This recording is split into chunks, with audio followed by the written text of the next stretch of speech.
Hello बच्चों, चलिए प्रश्न पढ़ते हैं। प्रश्न में हमें दिया हुआ है आर्सेनिक सल्फाइड सोल को स्कंदित करने में ElCl3 का 0.1 मोलर घोल 0.1 मोल Na3PO4 की अपेक्षा में अधिक प्रभावशाली होता है, परंतु फेरिक ऑक्साइड सोल को स्कंदित करने में ElCl3 का 0.1 मोल घोल Na3PO4 के 0.1 मोल घोल की अपेक्षा में कम प्रभावशाली होता है, क्यों? तो आइए प्रश्न की मुख्य अवधारणा की चर्चा करते हैं।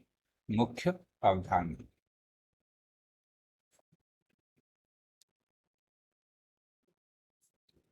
देखिए, जो हमारा EH2S3 है, EH2S3 है, ये क्या है? आर्सेनिक सल्फाइड का सोल है। ये क्या होता है? हमारा ऋणात्मक सोल होता है। ऋणात्मक सोल। ऋणात्मक सोल क्यों होता है? क्योंकि ये ऋणायनों का अधिशोषण करता है। और जो हमारा Fe2O3 है, Fe2O3, ये हमारा कैसा है? धनात्मक सोल होता है। धनात्मक सोल अर्थात ये क्या है? धनायनों का अधिशोषण करता है। अब जो स्कंदन होता है वह क्या होता है? स्कंदन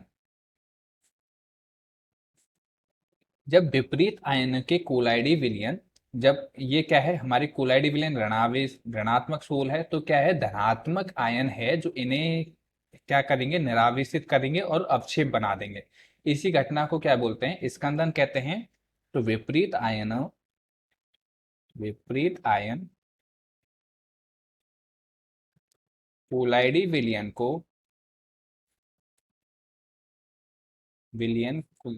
के कणों को निरावेशित कर अवक्षेप बनाते हैं, उसे हम क्या बोलते हैं? स्कंदन बोलते हैं। तो जो ऋणात्मक सोल है हमारा, ऋणात्मक सोल का स्कंदन कौन करेगा? धनायन करेंगे। ऋणात्मक सोल का स्कंदन धनायन करेंगे, तो धनात्मक सोल का जो स्कंदन है वो क्या करेंगे? हमारे ऋणायन करेंगे। तो आइए चर्चा करते हैं कि हमें दो दिए हुए हैं, ElCl3 तथा Na3PO4 क्या दिए हुए हैं? हमें दो यौगिक दिए हुए हैं और हमसे पूछा है कि कौन अधिक प्रभावशाली होगा आर्सेनिक सल्फाइड सोल में और फेरिक ऑक्साइड सोल में। तो देखिए, जो हमारी स्कंदन क्षमता होती है, स्कंदन क्षमता, ये समानुपाती होती है आवेश या फिर हम बोलें संयोजकता के।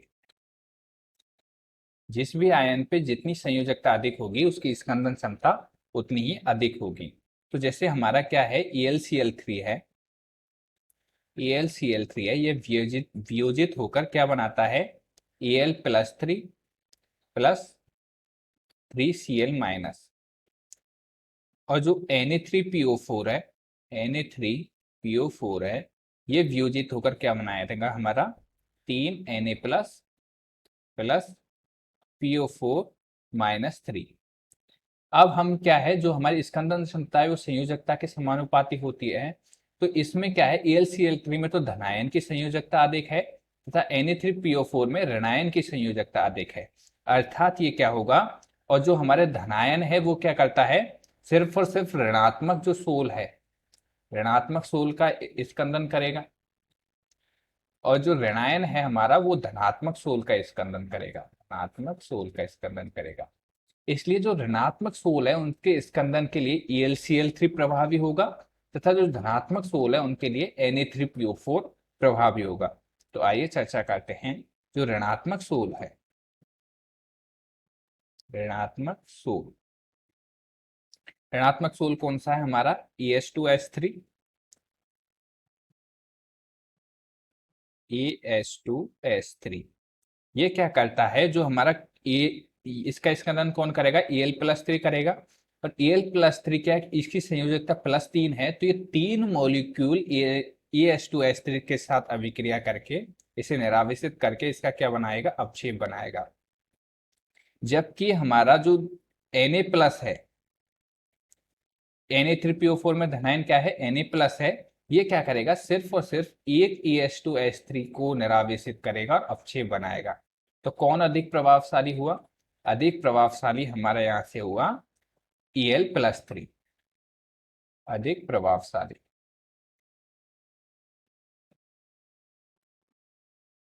अधिक प्रभावशाली। लेकिन जो हमारे धनात्मक सोल हैं,